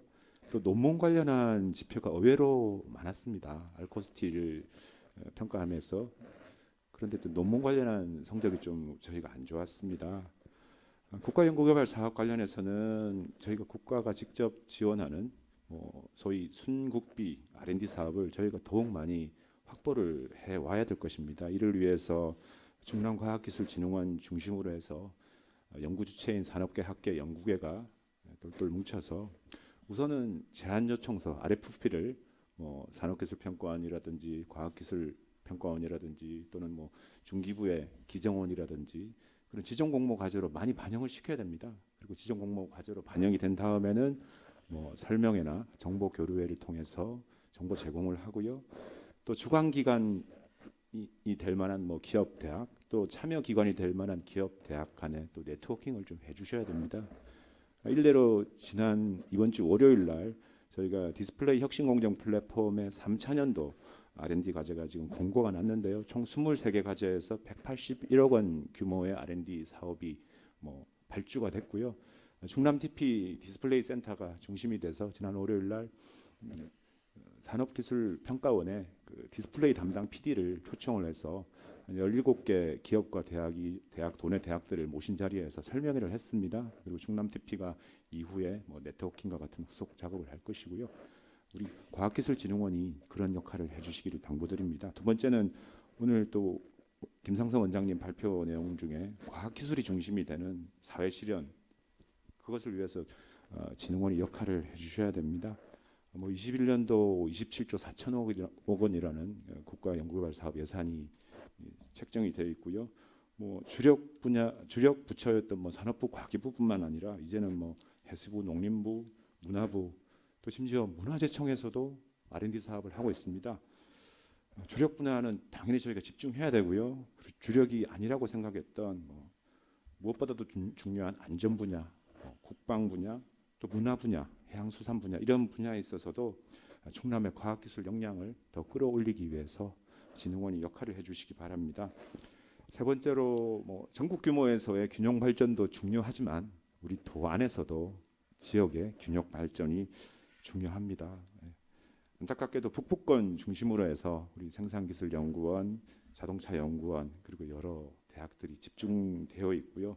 물론 북부권의 과학기술 혁신 역량은 더욱 강화하고 고도화시켜야 하겠지만 이에 비해서 상대적으로 조금 떨어져 있는 서남부권 그리고 중부권의 과학기술 혁신 역량을 높이기 위해서도 저희가 좀 머리를 맞대고 좀 해야 될 겁니다. 지역별로 좀 특징이 있는 작지만 특징이 있는 사업들을 좀 발굴하셔야 될 것 같습니다. 뭐 예를 들어서 뭐 서부권은 서해를 접하고 있으니까 뭐 해양수산 분야, 또 중부나 남부권은 농업이나 축산이 발달해 있습니다. 그런 것과 연계된 과학기술 분야, 또 논산과 계룡은 국방 분야에서 또 그런 사업들을 발굴해 주시면 좋겠고요. 이 첫 번째, 두 번째, 세 번째 이 일들을 한꺼번에 하시려고 하면 안 됩니다. 큰일 납니다. 그래서 상반기에는 아까 이제 중장기 계획도 만든다고 하셨지만 로드맵을 좀 수립을 하셔야 됩니다. 이건 그냥 예시입니다만은 주력 산업 분야는 상시적으로 이제 저희가 해야 될 것 같고요. 예를 들어서 뭐 금년도에 1차 년도에는 안전 분야, 뭐 내년에는 국방 분야, 내후년에는 뭐 문화 분야 이런 식의 이제 로드맵이 필요하고요. 또 지역적으로도 지역 균형 발전 측면에서도 뭐 내년에는 뭐 서부권의 태안, 이건 예시입니다. 절대 예시입니다. 또 내후년에는 올해는 뭐 서부권의 태안, 내년에는 뭐 중부권의 뭐 청양, 내후년에는 뭐 남부권의 공주 이런 식의 지역적으로도 연차별 로드맵을 작성하셔서 또 그런 역량을 잘 발휘하실 것을 당부의 말씀을 드리겠습니다. 감사합니다. 예, 고맙습니다. 제가 아는 우리 김광선 원장님은 공무원도 하셔가지고 행정 당연히 잘 하시고 대학 교수로서 이제 연구개발 당연히 잘 하시고 인재 양성 많은 관심도 가지시고요. 또 그 산학연 협회 회장을 하셔가지고 그런 점에서도 강점, 장점이 있으시고 또 얼마 전에는 소방 감식 이런 분야도 회장도 하시고 또 기업체에서 연구도 하시고 그래가지고 우리 국장님께서 기대하시는 또는 주문하시는 일들을 상당히 잘 하실 거라고 생각을 합니다. 자, 다음에는 우리 조영임 교수님, 네. 가천대학교에서 컴퓨터공학 네. AI 쪽 연구하십니다. 네, 가천대학교 조영임입니다. 오늘 정말 귀한 자리에 초청해 주셔서 감사를 드립니다. 지금 방금 우리 이영재 교수님이 말씀하셨듯이 김광선 이제 여기 초대 원장님께서는 진짜 뭐 깊이 뭐 우리 이영재 교수님이 쭉 말씀하셨는데 깊이는 물론 넓이 뭐 역량 이런 걸 두루두루 갖추셨기 때문에 정말 이 충남 발전의 이 과학기술진흥원에 정말 적임자라고 생각이 되고요. 그리고 또 오늘 강의도 너무 좋았고 그리고 여러분들께서 말씀하시는데 아마 우리 김광선 원장님께서 어깨가 무거우실 것 같습니다. 기대가 너무 많으셔가지고 기대가 아주 많으신 것 같습니다. 그래서 하실 일도 앞으로 많으실 거라고 생각이 됩니다. 그래서 오늘 제가 말씀드릴 내용은요. 아까 김상선 우리 그 키스텝 원장님께서 말씀을 쭉 여러 가지 해주셨는데 그 중에 조금 제가 조금 관심이 있어서 좀 더 보충 뭐 이렇게 설명을 좀 하자면 과학 문화 확산 그리고 지역 과학기술 혁신 이런 말씀을 하셨습니다. 그래서 그런 두 가지 테마에 대해서 간략하게 좀 말씀을 드리려고 합니다. 오늘 마침 그 4차 과학기술 인재 육성 지원 기본 계획이 국가 과학기술자문위원회 그 심의 회의를 통해서 발표가 된 것으로 알고 있습니다. 그래서 거기에 뭐 이건 이제 5년마다 계획을 수립하는 거라서 뭐 지금이 4차니까 네 번째니까는 이제 그 전에도 수립을 했겠죠. 그래서 오늘 나온 내용들을 이렇게 조금 보니까 몇 가지 좀 시사점이 있는 것 같아요. 뭐냐면 2016년하고 20년하고 4년 동안에 일어난 일들을 이렇게 비교표로 이렇게 했는데. 지금 두뇌 유출, 그동안 우리가 유학을 가거나 해외에 머물거나 하는 이 두뇌 유출이 16년도에는 46이었다고 합니다. 그랬는데 20년도에는 28위로 굉장히 많이 올라간 거거든요. 그러니까는 해외에 가는 게 아니라 우리나라에 많이 그 두뇌 유출이 되지 않았다라는 면에서 좀 긍정적으로 좀 이거는 봤고요. 그다음에 이공계 PhD가 한 6,000명 수준에서 한 7,300명 수준으로 올랐고 100대 대학도 4개에서 6개로 늘었고요. 그다음에 수준급 엔지니어링 공급 정도도 34위에서 25위 이렇게 좀 늘은 거로 해서 긍정적이었는데 요 하나가 좀 눈에 띄었습니다. 초등생들한테 너희 나중에 뭐가 될래라고 하면 보통 뭐 대통령 될래 뭐 이렇게 얘기하는데 그동안 이제 과학자만 보면 이제 2009년에는 4위였다고 합니다. 과학자. 그래도 인기가 있었는데 15년도에 가서는 8위, 그리고 19년도에 가서는 뚝 떨어져서 13위. 점점 과학에 재미가 없는 거예요. 그래서 뭐 교사나 운동선수 쪽으로 학생들이 많이 얘기를 해서 이 과학이 우리가 뭐 R&D도 얘기하고 진흥원도 만들고 굉장히 중요하고 하는데 정작 어린 학생들의 눈에 볼 때는 별로 매력이 없는 분야로 점점 가는 것이 아닌가라는 생각이 좀 들어서 이거를 좀 과학 문화 확산 그리고 지역의 기술 발전 혁신에 좀 접목해서 이 부분을 좀 해주셨으면 하는 게 뭐 말씀이고요. 아마 우리 김광선 원장님께서도 비슷한 생각을 하시고 계시리라고 저는 생각을 합니다. 그래서 또 이 과학 쪽에서는 수학 인재의 기초, 그다음에 뭐 여러 가지 그 고경력 또는 경력 단절된 이런 과학자들이 다시 재취업을 하거나 이런 부분에 대해서 많이 얘기를 했습니다. 마침 제가 오기 전에요, 뭐를 했냐면은 여성 경력 단절된 여성 과학기술, 그러니까 과학기술 위셋이라고 여성과학기술 지원센터 있습니다. 과기부 산하. 거기에서 여성 경력 단절된 사람들을 전국적으로 모았어요. 전국으로. 그래서 하이 컴페티션을 통해서 딱 셀렉트를 했습니다. 20명을. 그래서 거기에 AI의 콘텐트 지도사를 양성하는 과정을 제가 교육을 하고 있습니다. 그래서 이거는 뭐냐면 이 사람들이 나중에 그런 교사가 되는 겁니다. 그래서 과학문화 확산에 공을 많이 하는 그런 거죠. 그래서 저는 이제 그런 것들을 지금 여기가 이제 씨앗트 아닙니까? 그러니까 어떻게 발음하면 약간 씨앗처럼 들리기도 합니다. 그래서 이런 과학의 씨앗으로 좀 그 위셋과 같이 그렇게 뭐 R&D도 하고 뭐 어떻게 벨트도 만들고 우리가 굉장히 많겠지만 그래도 이 충남 지역에 정말 그 초, 중, 고등학교, 대학생, 제가 뭐 대학에 있어서 그런지 몰라도 이런 교육에, 그다음에 기초교육, 이런 인재 양성, 그리고 확산 이런 걸 위해서 작지만 20명씩, 30명씩 이렇게 그룹으로 해서 좀 교육을, 하이 에듀케이트 된 교육을 좀 시켜서 이들이 또 다시 또 양성할 수 있고 이들이 또 가서 교육하고 또 가서 교육하고 해서 전반적으로 수준 높은 과학 문화가 좀 확산되게 하는 그런 쪽에 조금 더 많은 관심을 가지시고 해주시면 우리나라의 경쟁력이 더 높아지지 않을까라는 생각을 좀 해봤습니다. 감사합니다. 예, 고맙습니다.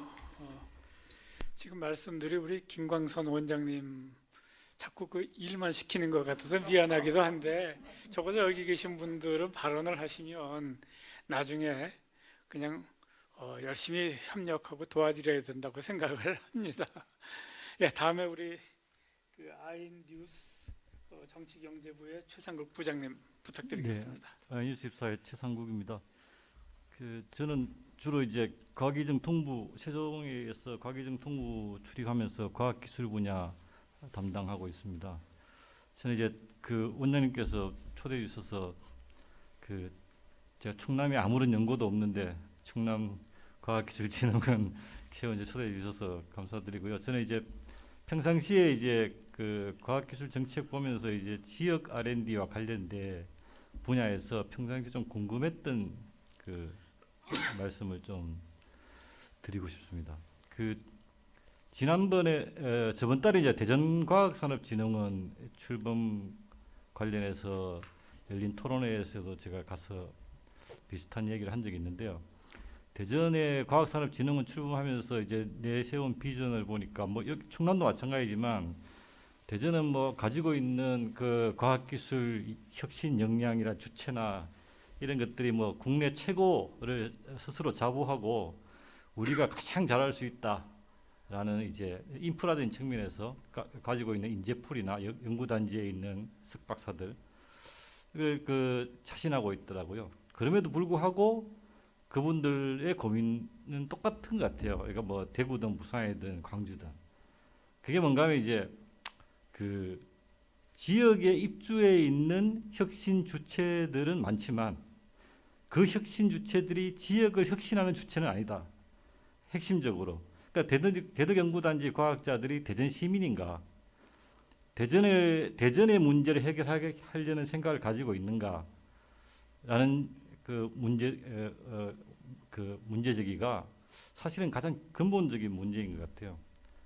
그러니까 그 대덕연구단지에 계신 분들이나 아니면 뭐 이렇게 대전에 충남이면 이제 생기 원장님이나 그 국가적 문제 해결과 세계적 문제 해결, 뭐 더 나아가서는 우주적인 문제 해결까지 고민을 하시는 분들이지만 과연 내가 살고 있는 지역의 문제를 해결하는데 얼마나 자원을 배분하고 또 그럴 수 있는 마인드는 되어 있는지 또 그럴 수 있는 제도적 기반은 되어 있는지 이런 부분이 사실은 핵심적인 문제가 아닌가 그런 생각이 듭니다. 그래서 제가 평상시에 궁금했던 것은 국가 R&D나 산업기술 정책 중에서 여러 번 문제 제기가 나오는 부분이 이제 중복 투자 관련된 부분인데요. 그러니까 지역 R&D나 지역 산업 발전 관련된 이야기를 할 때 정부에서 전국적 단위로 무슨 그 프로젝트를 하면서 예를 들어서 충남은 디스플레이, 뭐 광주는 에너지, 그 대구는 밀차 이렇게 아이템을 쪼개 가지고 어느 지역에는 어떤 것을 특화시켜서 한다라는 식으로 문제를 접근을 많이 합니다. 근데 그게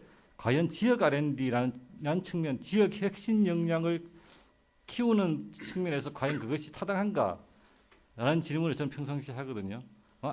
지역의 아까 원장님 김상선 원장님께서 말씀하셨지만 삶의 질 향상이라든지 지역 현안 해결하는 문제로만 따지면 사실 지자체 혁신 사업을 공모했는데 10개 지자체가 다 쓰레기 문제 해결하겠다고 나서도 다 승인해 줘야 되는 거 아니냐라는 생각을 합니다. 꼭 쓰레기 문제는 충남의 문제만 있고 부산에는 문제가 없느냐 그런 건 아니지 않습니까? 그래서 그 아까도 얘기했지만 혁신의 주체들은 있으나 지역을 혁신하지 못한다. 이 문제를 해결하려면 결국은 그 공공기관의 지방 이전이든 아니면 그 국비 그 배분이든 간에 해가지고 온 혁신 역량들을 계속 키워나가기 위해서는 이미 와 있는 산학연 혁신 역량이 실제로 이게 시너지가 나게끔 키우고 클러스터를 만들고 네트워크를 만들고 실제로 내가 이 동네에서 뭔가를 이 사람들하고 만들겠다라는 의지와 실제 그게 형성되게 만들어야 되기 때문에 어떤 아이템을 할 것인지 얼마나 투입할 것인지 성과가 얼마나 나왔는지 논문이 얼마나 나왔는지를 보고 평가할 것이 아니라 당장 눈에 보이는 성과는 안 나더라도 여기에서 네트워크가 얼마나 형성되고 이 지역에서 충분히 뿌리가 박힐 만큼 이 협력 관계가 잘 구축되었는가, 이 사업을 통해서 시드가 생겼는가 이런 부분에 좀 더 초점을 맞춰서 지역 R&D는 접근해야 되는 것이 아닌가라는 생각을 평상시에 궁금증을 갖고 있습니다. 이 질문은 홍감양님께 드리는 겁니다. 그러기 위해서는 또 이제 예를 들어서 제도적으로도 그 생기 원장님도 계시지만 지역 그런 특성에 맞는 지역 R&D 과제를 하는 생기원 연구원들은 그러니까 국책 연구기관의 종사자 연구원들은 3750에서 제외한다거나 지역 과제는 3750에 해당이 안 된다. 또는 예산은 굳이 안 들더라도 지역 현안 문제 해결에 프로젝트 생기면 인센티브를 국가 제도적으로 보장해 준다든가 이런 제도적 지원도 같이 논의를 해야 된다. 그렇게 생각합니다. 이상입니다. 예, 고맙습니다. 제가 잠깐 말씀을 드리면 그 지역마다 특화를 해야 된다라고 하는 것도 큰 중요한 흐름이고, 근데 실제 현상은 충청남도든 북도든 경상남도든 공통된 문제들이 있죠. 이것들을 어떻게 특화 사업하고 이제 균형을 잘 맞추느냐 하는 건데, 어떻게 보면 우리나라가 그 좁은 작은 나라이기 때문에 전국을 하나로 봐서 공통된 문제를 서로 이렇게 네트워킹할 수 있는 그런 게 필요한데 그게 좀 잘 안 되는 것 같습니다. 어쨌든 좋은 말씀 감사드리고, 다음에는 우리 과기부의 지역과학기술진흥과의 우리 홍 과장님께 마이크 돌겠습니다. 예, 과기부 지역과학기술진흥과장 홍순정입니다. 제 고향이 사실 충청남도고 해서 사실은 좀 애정을 갖고 항상 충청남도는 많이 바라보고 있고요. 뭐 저희가 별로 도와드리는 건 없습니다만은 이런 충청남도 이제 발전을 위한 과학기술진흥원 개원 세미나에 또 참석해서 이렇게 조언을 드릴 수 있는 기회를 갖게 돼서 되게 굉장히 영광으로 생각하고 있습니다. 제가 지역과학기술진흥 과장을 맡은 지 6개월밖에 안 됐습니다. 그래서 아직 전체적인 지역 이런 것들은 파악은 하지 못하고 있습니다만은 제가 이제 평상시에 느낀 여러 가지 차원에서 좀 말씀을 드리겠습니다. 충남과학기술원이 앞으로 어떻게 해야 될지에 대해서. 먼저 그 저는 이제 지역에 있는 모든 R&D가 지역에서 너무 많은 거를 다 하려고 하는 경향이 좀 있는 것 같습니다. 그래서 굳이 그렇게 뭐 자원도 부족한데 그렇게 할 여력도 안 되고 안 될 거라고 좀 보고 있고요. 그래서 지역이 현재 갖고 있는 강점을 중심으로 해서 잘 할 수 있는 것들을 좀 잘 발굴해서 하는 게 좋지 않을까 이런 생각을 하고 있습니다. 예를 들면 지금 충남이 과학기술 아까 이제 정 국장님께서 말씀하셨듯이 논문 지표가 낮다. 아니면 국가 R&D를 이렇게 받아오는 게 낫다. 이제 이런 단점을 말씀해 주셨지만 오히려 충남이 갖고 있는 장점이 제가 아까 보니까 그 서북부 단지로서 대기업들이 굉장히 큰 제조 단지가 우리나라 거의 3대 제조 단지가 다 몰려 있고요. 그래서 여기에 있는 중소기업이나 대기업들이나 여기서 하고 있는 R&D 투자 굉장히 많을 겁니다. 그래서 이것들을 어떻게 효율적으로 더 높일 수 있는지 이거를 좀 더 고민하는 게 저는 맞다고 보여지고 있고요. 이게 앞으로 그러면 이쪽 산업 분야가 어떻게 발전할 거냐, 요거는 전 세계 글로벌 그 기술 전환이나 이런 것들을 좀 보면서 해야 되는데 대표적으로 지금 디지털 전환이 가장 핵심 이슈입니다. 그러니까 예를 들면 자동차 산업이 전부 다 지금 전기 자동차로 다 바꾸기 때문에 자동차 부품 소재 산업이 많이 바뀌고 있거든요. 그러니까 이거를 어떻게 바꿔줄 거냐 이런 차원에서 지역 R&D가 조금 고민이 좀 돼야 되지 않을까 이런 생각 좀 하고 있고요. 탄소 중립도 굉장히 큰 이슈입니다. 예를 들면 지금 제철 당진에 제철소 있고 뭐 대산에 지금 석유화학 단지인데 대부분 다 지금 탄소 중립하면은 이 산업들은 다 그 비중을 줄여야 되는 산업들입니다. 그러니까 이 산업들이 어떤 방식으로 줄일 거며 이 산업이 줄일 때 어떤 방향으로 갈 것인지 여기에 대한 충남의 고민이 훨씬 더 많이 있어야 되지 않을까 이제 이런 좀 생각을 하고 있고요.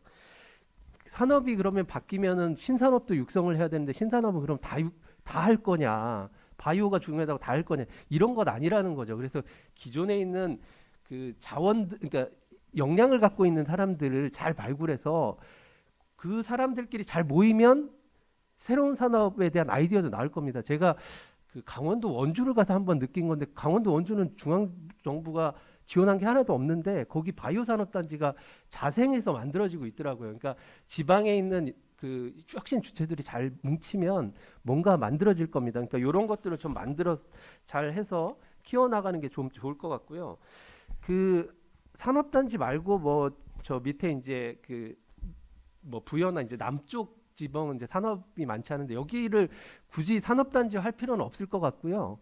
이거를 뭐 문화관광이라든지 다른 차원에서 이제 발전 전략이 나와야 될 거라는 생각을 좀 하고 있습니다. 그 다음에 좀 시간이 없는데.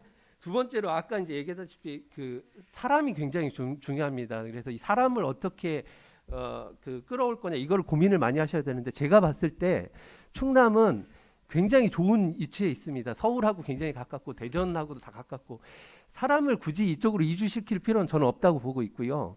그러면 네트워크를 어떻게 만들어줄 거냐 여기를 많이 고민을 해주셨으면 좋겠습니다. 그러니까 서울에 있는 자원들을 여기 있는 어떤 핵심 코어들 네트워크를 잘 만들고 서울하고 계속 교류를 하다 보면 뭔가 나올 겁니다. 그래서 이런 것들을 좀 그 인력 측면에서는 이런 거를 좀 잘 해주셨으면 어떨까 하는 좀 생각을 좀 많이 하고 있고요.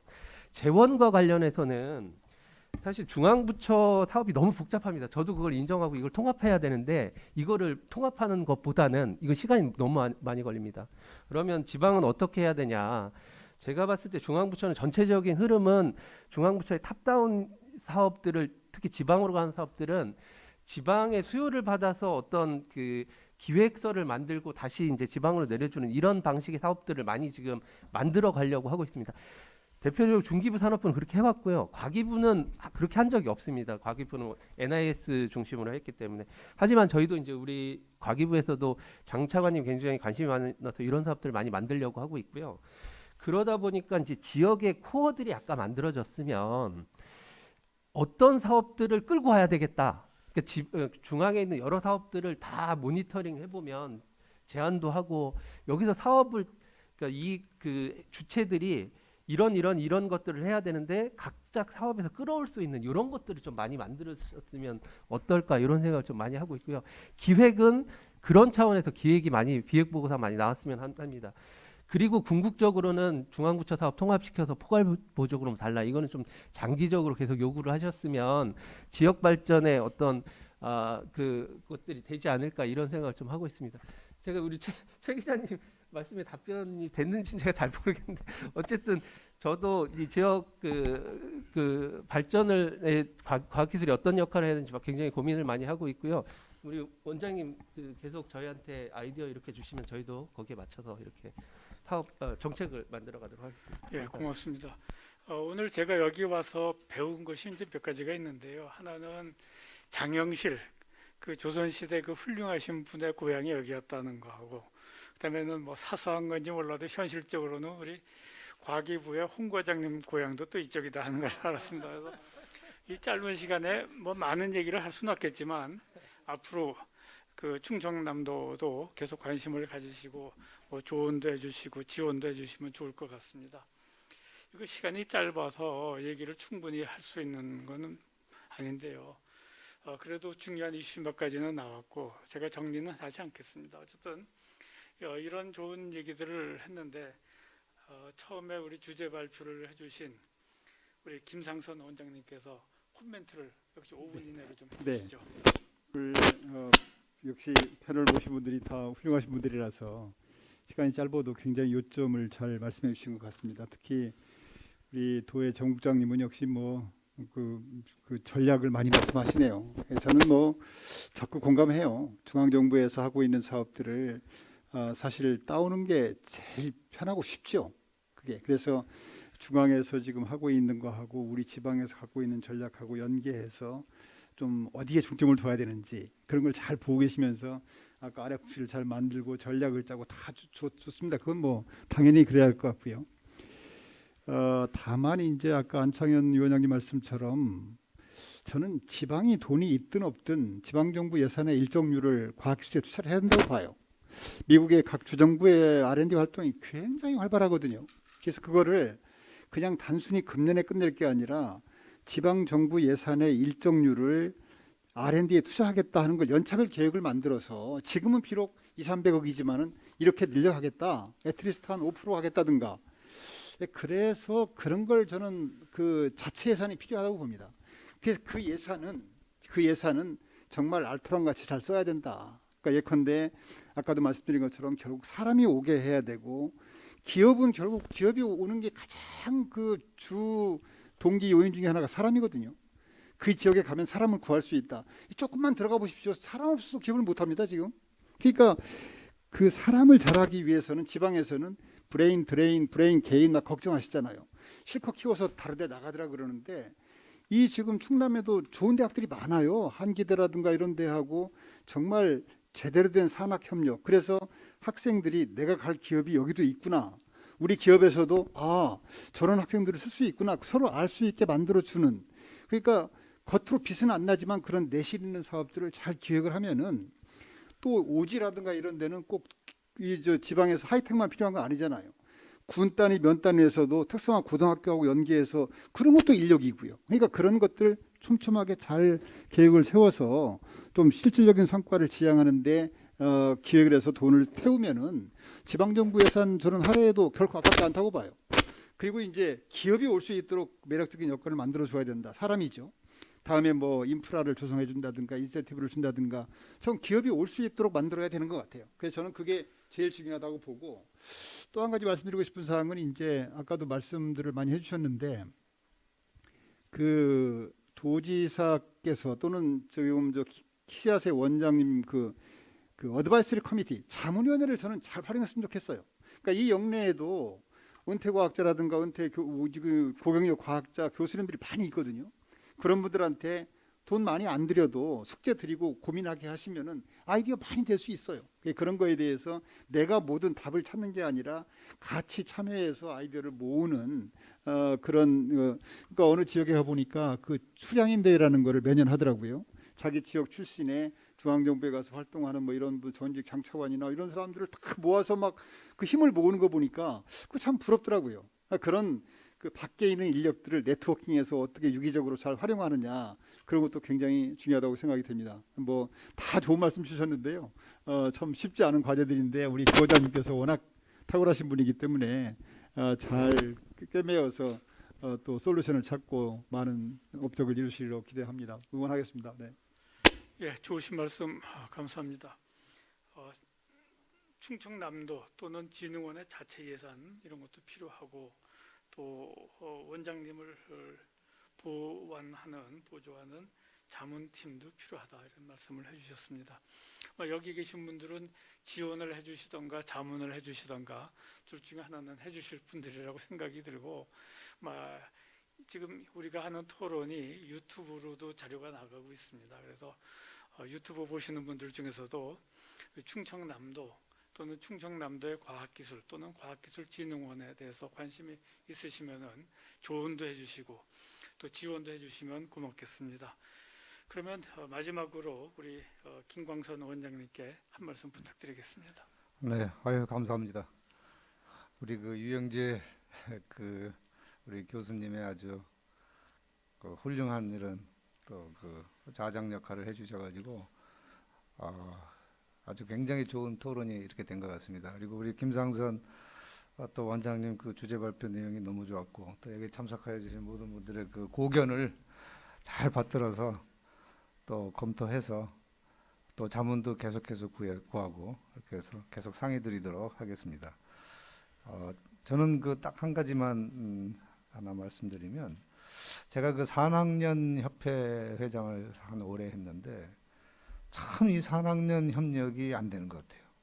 산학년 협력만 잘 되면 이게 세계 최고의 클러스터가 나오는데 그래서 우리 그 충남의 산학년 클러스터가 제대로 진짜 되고 있는 게 몇 개나 있나 보니까 제가 보기에는 이게 내놓으라 할 산학년 클러스터가 없는 것 같아요. 산학년 협력 클러스터가 여기저기서는 뭐 이것저것 하고 있는데 그래서 이런 산학년 협력 클러스터를 어떻게 활성화할 수 있을까 지금도 고민하고 있고 이제 앞으로도 해야 될 일인데 한 가지 제가 기업에서 잠깐 자문 역할을 한 적이 있는데 기업에 갔더니 그 기업의 현장에 연구소가 있고 그러니까 이제 중견기업이죠.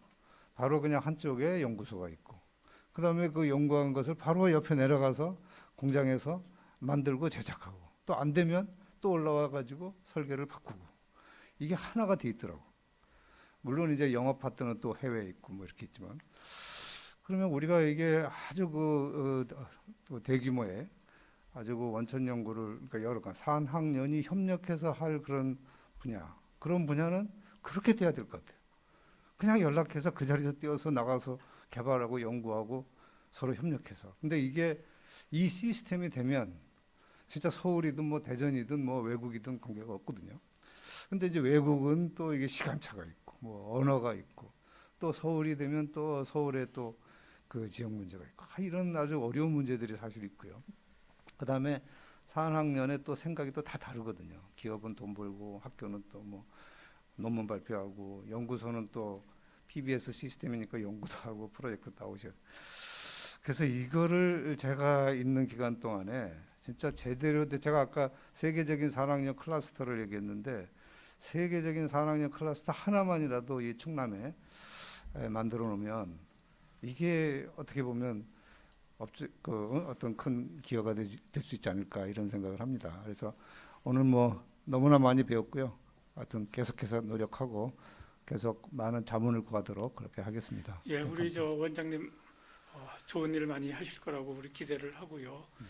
제가 이제 토론회 좌장으로서 마지막 한 가지만 말씀을 드리면 오늘 주로 논의된 것은 과학기술, 연구, 산학연, 협력 뭐 이런 정도의 키워드였는데 아까 우리 도지사님 말씀이나 여러분들 말씀을 들으면서 제일 밑바닥에는 충남 도민의 행복 추구라고 하는 것이 깔려 있다는 것을 다시 한번 느꼈고 이 행복이라고 하는 것은 제가 이해하는 것은 우선 건강하고 먹고 살 것이 있어야 되겠다. 근데 요즘 웬만하면 다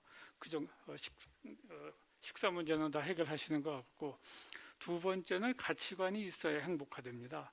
나름대로 내가 충남도를 위해서 또는 우리나라를 위해서 또는 뭔가 다른 것을 위해서 내가 생활을 산다라고 하는 그런 가치관이 중요하고 그리고 그런 가치관이 암만 좋아도 이것을 내가 조금 기여를 하고 있다.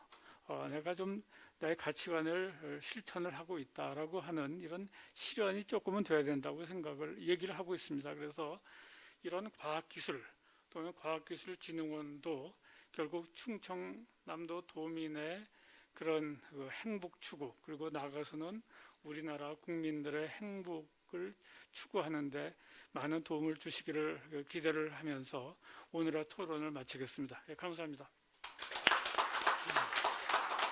네, 이것으로 충남과학기술원 개원식 기념 세미나를 마치겠습니다. 참석해 주신 여러분과 유튜브로 시청해 주신 시청자 여러분 모두 감사드립니다. 감사합니다. 예, 잠시 단체 촬영이 있겠습니다. 앞에 단상으로 모여서